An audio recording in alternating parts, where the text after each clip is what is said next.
Hari ini kami sebenarnya ingin memohon keadilan terhadap klien kami, 2 orang yang masih jadi tersangka penyalahgunaan narkotika dalam bentuk pil yang ada di DWP waktu tahun 2019 kemarin. Desember 2019 kemarin, yang konon katanya kalau kami baca dari semua media, baik Pemprov DKI, BNN, BNP menyatakan semuanya clear, tidak mungkin ada peredaran narkoba di DWP 2019.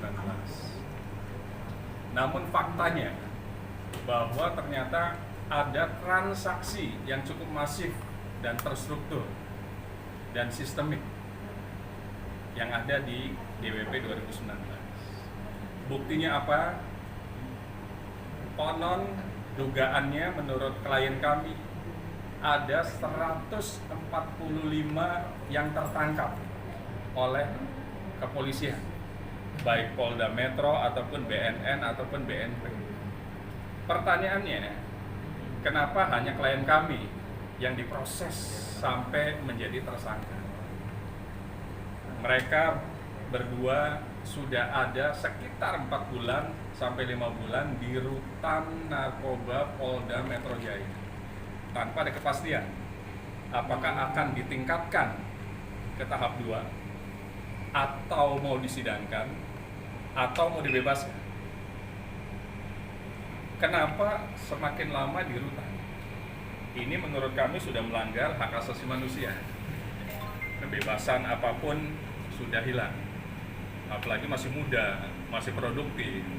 Kenapa tidak dilakukan upaya keadilan oleh penegak hukum, baik Polda Metro ataupun oleh Kejaksaan Tinggi DKI Jakarta ataupun Kejaksaan Negeri Jakarta Pusat?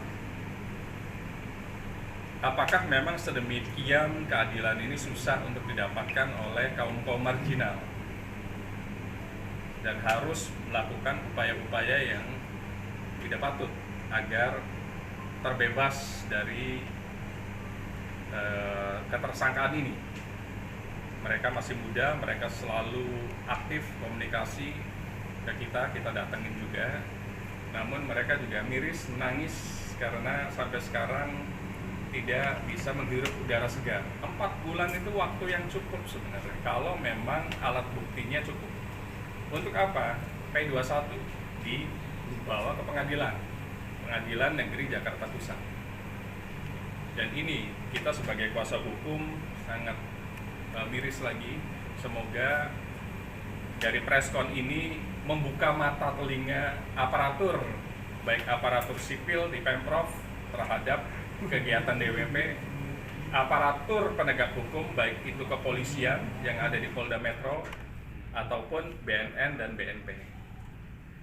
Kebetulan hari ini ada praktisinya, ada klien partner kita juga namanya Pak Tommy, ada praktisi DJ, ada ibu dari salah satu tersangka yang masih ada di dalam rutan Tampi.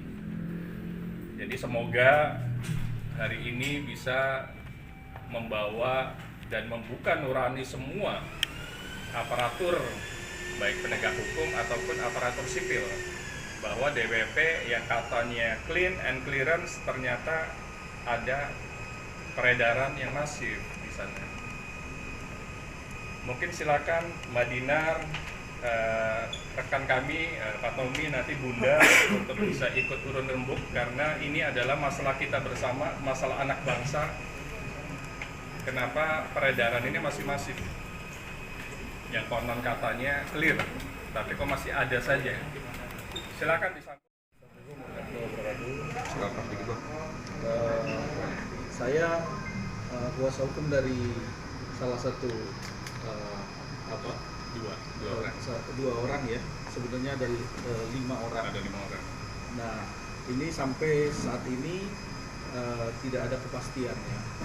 Kepastiannya dalam arti berkasnya itu apakah sudah dilimpahkan ke kejaksaan, karena sampai saat ini saya sebagai kuasa hukumnya pun tidak diberi secara kertas ataupun bulat tanda terima kejaksaan sendiri, kita nggak diberitahu sampai saat ini juga dari keluarga korban, dari keluarga yang tersangka juga tidak ada kepastiannya sampai sekarang gitu. Apakah ini mau lanjut sudah dilimpahkan sesuai dengan hukum acara atau masih nunggu atau belum lengkap ya. Itu sampai sekarang nggak ada kepastian ya sampai sekarang. Maka itu kita di sini melihat bahwa ya miris sekali dengan kondisi keadaan yang sekarang. Apakah hukum benar-benar ditegakkan dan benar-benar apakah anak-anak ini segera dilimpahkan atau mau dibebaskan, itu aja. Kita perlu kepastian itu. Terima kasih. Dan mungkin Mbak Dinar, silakan sebagai praktisi. Mungkin teman-teman bingung kenapa Dinar ada di sini. Jadi Dinar di sini dimintain tolong dari ibu korban melalui kuasa hukumnya, dimintai pendapat kenapa masih ada peredaran narkoba di dunia hiburan atau ini kan spesifiknya itu di festival DJ kan, waktu itu di bulan Desember, yaitu yang dinamakan DWPI Desember. Iya. Kebetulan Dinar seorang DJ dan Dinar langsung terjun di dunia per-DJ-an seperti itu. Dinar sangat miris sebenarnya sejauh ini. Harusnya sih di 2020 atau 2019-2020 kan pemerintah sudah menekankan, karena kan hukumannya juga kita sudah tahu sendiri sangat berat seperti itu. Dan masih ada peredaran seperti itu sih Kak Dinar sangat disayangkan dan itu sangat miris banget. Ini kan kedepannya tuh buat generasi muda itu mau diapakan kalau masih banyak peredaran narkoba seperti itu. Sebenarnya di dunia perdijian itu tidak harus ada narkoba, sama sekali tidak ada, karena setahu Dinar di dunia malam itu ada berbagai macam kelas klub atau festival. Mungkin kalau festival besar seperti itu bisa dinamakan itu kelas A, karena kan dia sering perform. Ada itu tuh kalau Dinar merincikan itu ada 4 kelas, ada kelas A, kelas B, kelas C, kelas D. Sebenarnya di kelas A sama kelas B itu tidak ada narkoba sama sekali. Setahu aku tuh di sana tuh cuman bisa ada alkohol dan orang-orang tuh biasanya masuk pakai tiket, setahu Dinar seperti itu.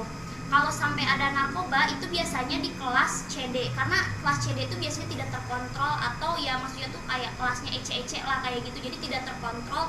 Mungkin kayak kayak administrasi ke pemerintah atau gimana gitu ya. Setahu Dinar sih harusnya festival sebesar itu tidak ada narkoba seharusnya seperti itu. Makanya sangat disayangkan banget pas Dinar dengar dari pihak kuasa hukum korban bahwa di festival tersebut masih ada peredaran narkoba seperti itu. Kalau masalah sisi hukum yang sama Bapak disebutkan selama 4 bulan masih belum ada kejelasannya, itu Dinar serahkan ke Bapak. Dinar sebagai seorang DJ yang terjun langsung di dunia musik, di dunia EDM lah ya, itu bisa dikatakan seperti itu, sangat miris sekali. Pokoknya Dinar sih buat anak muda, generasi muda, apalagi kita anak milenial, kedepannya jangan sampai pakai narkoba. Apalagi kalau misalkan mau hiburan aja gitu, karena narkoba itu tidak membuat kalian tuh jadi fun, tapi maksudnya tidak membuat kalian tuh jadi happy, bahagia selamanya, malah itu bisa menjerumuskan kalian tuh ke hal yang lebih negatif. Karena kan banyak contohnya, kayak aku punya temen dulu ya, waktu dari kuliah, dari kuliah tuh aku sudah mendapatkan pekerjaan karena dia itu memakai narkoba, kecanduan, akhirnya itu dia mencuri, jadi bandar, jadi incaran polisi. Dan bahkan aku sebagai teman baiknya, aku menjauh dari dia karena aku takut, bukan karena dia pencandu narkoba, harusnya kan dideketi, dikasih tahu, tapi kan bahayanya narkoba itu kan dari lingkungan. Jadi buat generasi muda ya waspada dengan pergaulan, apalagi nih yang kayak kita tuh di metropolitan Jakarta itu sangat bukan rentan sih, tapi banyak bisikan-bisikan teman-teman yang maksudnya itu karena kan campuran ya di Jakarta tuh banyak dari semua kota ada gitu. Jadi pokoknya buat pergaulan berhati-hatilah, karena kita harus sayang sama keluarga kita, orang tua kita. Dan buat mendapatkan pekerjaan juga tidak harus memakai narkoba, karena kalau memakai narkoba itu itu bakal hilang semuanya, hilang kasih sayang orang tua, hilang pekerjaan, dan kalian tidak akan bisa memplanning ke depannya itu kalian harus melakukan apa, karena orang yang sukses itu jauh dari narkoba, setahu aku seperti itu. Oke, mungkin dari Ibu, silakan Bunda. Cukup. Oke, saya tambahkan pasal yang disangkakan itu dari Undang-Undang Nomor 35 Tahun 2009 tentang narkotika itu 2 disangkakan oleh penyidik sama jaksa. Pasal 112 dan pasal 114. 112 dan 114 itu hukumannya mati kalau ketemu di ayat 2 karena di atas 5 gram. Nah, bagaimana orang yang memang betul-betul sebagai pecandu? Kami sebagai praktisi hukum ini hanya menyampaikan kepada regulator. Kalau memang betul-betul orang tersebut yang ditangkap adalah pengguna, dibuktikan di fakta persidangan dalam pengadilan, meskipun tidak ada pasal 127, seyogyanya tuntutan dan vonisnya adalah vonis sebagai pengguna. Kenapa? Karena kalau sebagai pengedar juga akan dicampur dengan pengedar yang sebenarnya, bandar yang sebenarnya, dan mereka akan kecanduan terus-menerus. Kalau memang faktanya, kami sebagai praktisi hukum, faktanya memang sebagai pengguna, seyogyanya langsung divonis ke RSKO, direhab, atau ke panti rehabilitasi. Karena mereka harus didetok, bukan digabungkan dengan bandar ataupun dan kurir.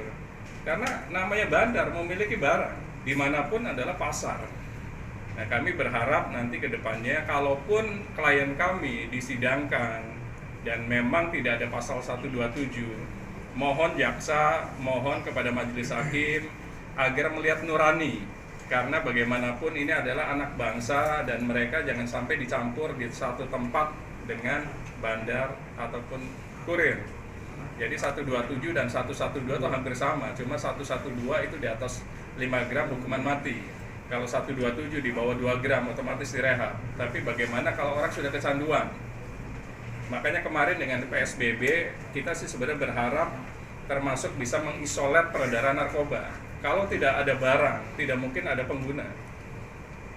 Efek jerakan adalah bandar dan kurir, jangan pengguna, karena pengguna sampai kapanpun adalah korban dari peredaran narkoba yang masif, terstruktur dan yang ada di mana-mana ini. Jadi terima kasih teman-teman, semoga ini bisa menjadi pesan kepada penegak hukum, baik kepolisian, BNN ataupun kejaksaan sampai ke pengadilan, sampai ke majelis hakim, bahwa Undang-Undang Nomor 35 Tahun 2009 tentang narkotika memang seharusnya bisa membedakan real, mana pengguna, mana bandar. Jangan semuanya dicampur di satu tempat. Ingat waktu pembebasan 36.000 yang asimilasi, 60% adalah kasus narkoba dan mayoritas adalah pengguna.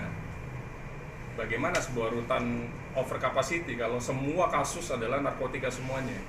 Kenapa nggak mulai di-isolate bahwa pengguna langsung otomatis nggak perlu sidang, langsung masuk ke panti rehabilitasi ataupun ke rumah sakit ketergantungan obat? Contoh yang paling nyata di Sasono misalnya sekarang.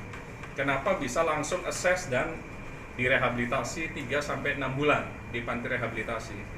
Apakah harus public figure dulu baru boleh direhabilitasi?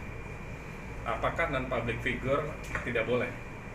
Nah, yang ada dari klien kami langsung masuk ke rutan dan sampai sekarang belum ada kepastian disidangkan atau dibebaskan.